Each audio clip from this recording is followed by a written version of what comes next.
Tell me about growing that. up playing football, everybody called me Mac 10. What position did you play? I played. Wait.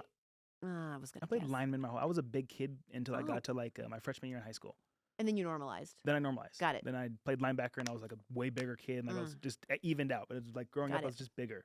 So they called me Mac 10, and one of my idols called me Mac 10. Wait, but why Mac 10? Because the Mid-American Conference? Oh man, okay. So no, when I was a baby. But can you shout out for me for even knowing that acronym? First of all, that was nice. I just want to flex a little bit that I even knew that. Thank you. That was Please, nice. please That was continue. nice. That's why I call myself G-Money. G-Money. Dude, I gave myself a nickname. I love it. I gave myself a Get you nickname. chain next time. I know, I'm right? gonna bring you a chain next time. Please, Bastard. gift me. I How is someone accept. supposed to know your name if it's not on your shirt? I know. I'm going to get shirts made. What's next?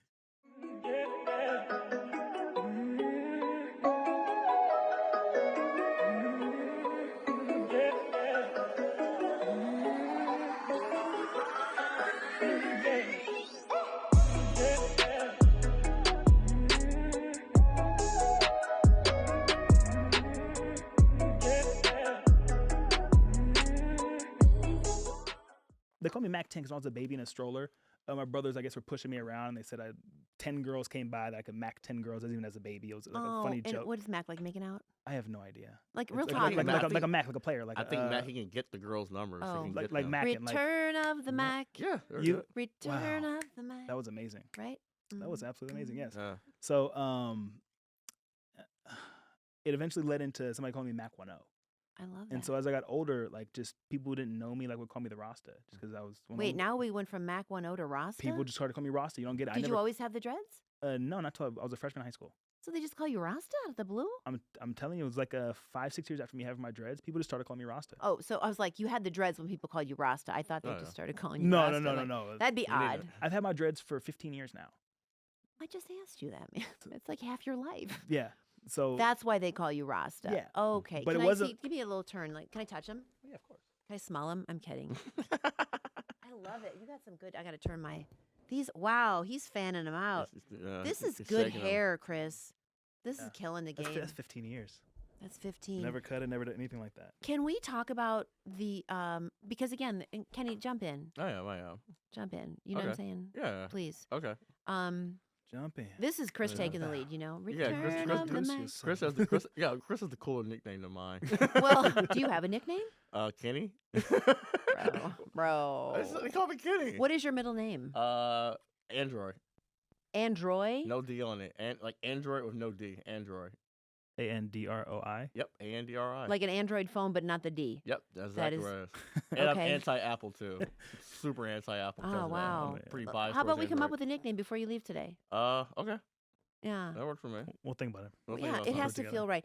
But can you explain why you started the dreads?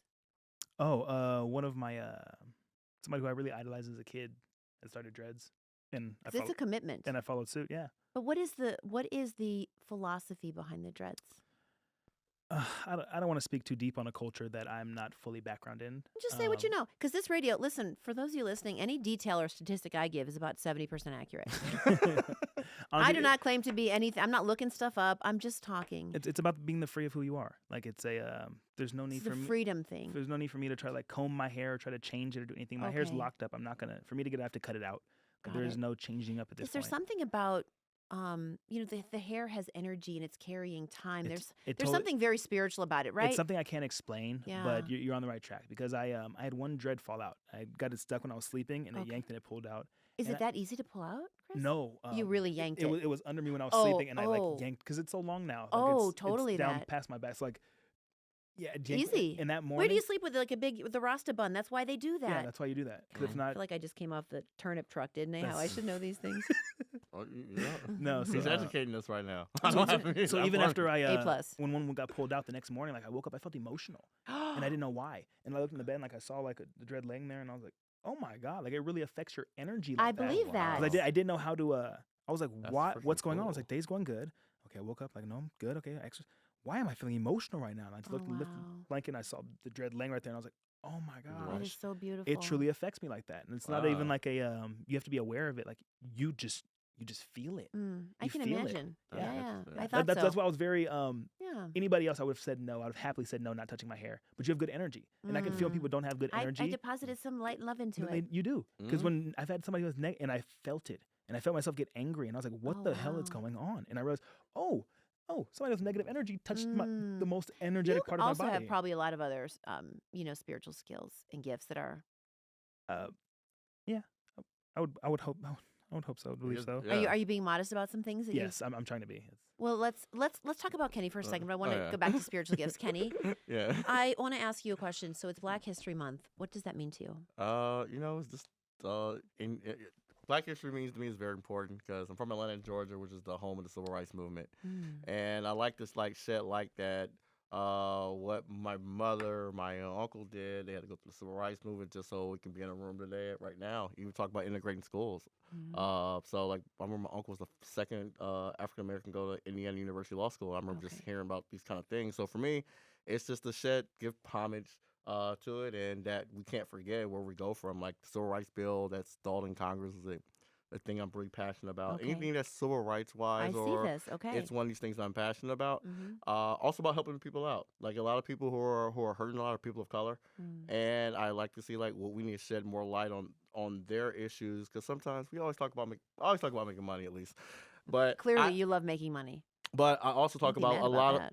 of a lot of social things. Like for me, it's like I run nonprofits. I'm doing a community service project. Got one on Memorial Day coming up. I got another one. We're going to paint the Carrot Society. We're going to paint the homeless shelter for the veterans. Last year I did Nevada Home for the Youth. We painted theirs. Give book bags to the 100 Black Men. I remember 100 Black Men in Las Vegas as well too.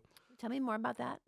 It's a professional organization of black men. It was founded in 1968 up in New York City. It was found by the chapter here was founded by Larry Mosley, former executive director of Dieter for Nevada, and high-level IBM exec.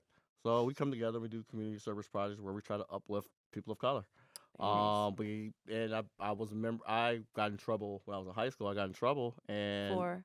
I stole a car. I stole a car. Okay. I stole a car when I was 16 That's years not old. small. That's not insignificant. I kind Was it a family member car or like off the lot? No, I just How hard in the paint did you go with this? not that hard. Okay. I just called a locksmith. Oh, you Yeah. called a locksmith to rob a car? Yeah, and I don't know if I had a friend on the shop. So yeah. So There it was. either way, Hey, why should you do any efforting? Just call a locksmith. You know what I mean? yeah. I mean, I'm Like he didn't want to verify that was your vehicle? Okay, that's another okay, topic. okay. they don't ask those kind of questions. But either way, We digress. Yeah. Either way, I got in trouble. They made me go to community service, and it was through the 100 Black Men I had to do the community service with. Oh. And 18 years later, I'm a member of the 100 Black love that. Men. I talk to young men about Is I've it got in just trouble. 100? No, thousands of us. I was and gonna say. and there's chapters all over the Very country. limiting. Yeah, we're chapters all over the country. But we do Wait, we got a new one. Somebody's out. yeah, but we make sure that we go in the community, help out the community, and we give back. It's like for me, it was meaningful to you. it was important to see. Before I got what got me into it, I saw African American men that are professional. I got scientists, I got doctors, I got lawyers, and Got they it. look like me. And it's like I want to be that person. That's the person I want to be. I So love now I'm like an adult, and I'm like, oh, I can't forget about how I felt when I was 13, 14 Sure. years old. So now I make it a very big important for me. That's what's important to me. That's what I'm passionate about. I is love helping them. that. You see how he's fired up over here? I love it. Thank you, Kenny, for bringing that spirit to this. Oh yeah. Community service is big to me. What's your favorite thing to do for community service? What type Paint. of I love to paint houses because on my back, Oh, okay. I build houses and I build Flex, I flex. build Wow, restaurants. I build Wow. mansions. I can build anything. But for me, it's When like you say build, you are the general contractor. That's right. You did say that. A Okay. general contractor. So I got a company, Cascade Construction, just launched this month. Oh, last month. Just started Okay. Cascade Construction. Before I was construction project manager, I built and renovated 40 houses. Oh, I built and renovated 40 houses in Atlanta area, and now I'm doing my first project out here. Okay. Congrats. Yeah, and I'm very, very. When did you move out here, Kenny? June 15th, 2019. Oh, okay. So I've been out here 2.5 years. I've just been here 6 months before you. Okay. Yeah. So I came here to go to graduate school, go to school at UNLV. They have a Brookings Institute, and that's one of the programs I really wanted to be a part of, and now I Okay. got into the program. But I moved out here and start working for other construction companies. Like, you know what? I'm gonna go into business, back in business for myself. I got great experience building everything, and it's just a real passion where I even take paint, like recycle paint from construction sites, and I'll go paint like let's say Nevada Home for Youth. I will paint elderly lady's house. If I'm building where my mom is from in Atlanta in the West End. I bought a house. Old lady with a wheelchair comes up the middle and say, "Where you bought the house? You bought the house, young man?" I said, "Yeah, I bought the house." It's okay. So I start renovating, fixing the house up. She's at my house every other day asking me a ton of questions. Oh. And then we get time I'm done and we've got to get the appraisal. I'm looking at her house like, "That's your house? You know what? I have an issue with gentrification. This is what I'm going to do. I'm going to paint your house for free." I told her I'll donate the paint and I'll paint the house for free. And come to find out, I found another nonprofit that gives paint out to people. I partnered with that nonprofit, and now we started Wow. 16 houses later. Oh my I gosh. painted over 16 houses for totally free for elderly people who can afford to fix or paint their houses. So that's just one of the things I try to find my way to give back I because appreciate that. that can be like anyone else's mom. Like, it could be like your mom. Your mom's 81 years old. That's She can't, right. she can't paint her house. Yeah. Oh, she could. My Oh, mother. all right. Well, My I don't mother want, got on the we ladder. Hey. don't want her painting Listen, the house. if she's 80, she's like 50. I'm 50. I'm like, you know what I'm saying? Yeah, That's how it works around here. That's how my mom is, but I don't want them doing it fall off the ladder. So I'll just go and Fair do it. enough, yeah. I'll donate the material. I'll donate Fair the enough. paint. It'll be a great project, and you'd be surprised. I've had Coca-Cola, Delta, UPS, all be a part of it. And then with the paint recycling, I've recycled over 400,000 gallons of paint. And I've shipped over 46 different countries. Wow. Like so, paint recycling. You're into the painting for sure. Yeah, like all on the metric side. Everybody needs the guy to count how many buckets of paint we got in, how we're to send it to. You know what? I would call you for fast math that I need. Now I know.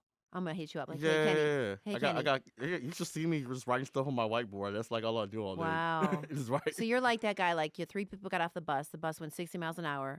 Oh yeah. The bus slowed down to yeah. 35 miles an hour. Or 2 we people got on while it was moving. 5 people got on. Who was the bus driver? Oh yeah. We got we got 800. Nobody caught my joke. Did you Yeah. catch it? I got it. I said, who was the bus driver? I didn't even ask you a math It wasn't question. even a math joke. Yeah. Kenny? See, Kenny, you gotta slow down. You faked us out with a math Oh joke. man, that's why I did. I faked you out. And this Nice. is why I got this. I know. This is why I got this, so I can slow down. See? Yeah, 'cause my mind moves pretty fast. CannLean, I see that. Yeah, maybe you should stay off the sativa for a minute. You know what I mean? Oh man. Tone it down. No, I'm kidding. I love it. Okay. We put a pin in. Are you complete with your answer on my question about what that means to you for Black History Month? Black History Month, once again, is to highlight the history and the struggle of the African American community. We went from slavery to now from making cannabis drinks. Yeah, that is a That's a big thing. I mean, my mom's 75 years old, and she was told blacks to the back of the bus, and she was like probably third person at her school. And I've just met so many civil rights leaders. I work for John Lewis. I've worked for the Reverend Jesse Jackson. Oh wow. I've clerked for these. I was a member of the. I clerked for the Congressional Black Caucus. I was a delegate for the state of Georgia that elected You've Barack lived a Obama. lot of life. Yeah, I've done like on the political side. I've done very well. I've done very good lobbying on those. But That's very cannabis is something I'm really passionate about. That's my new passion is cannabis, and I can see like how it does help people, especially like how many African Americans went to jail over like the 3 strikes law. That's Right. that's Oh, for crazy. the what? Say that again. The 3 strikes law. 3 strike law, which is Sorry. the 1994 crime bill Yep. signed by President George W. Bush, not George Bush, Bill Clinton, and it decimated the African American community, broke up households, and caused all these a lot of these problems. Yeah. Let's take a quick break, Okay. and then I want to pick up on that. Okay. Thank you. As I always like to say, welcome to the future of cannabis. My name is Gia. I'll be your tour guide.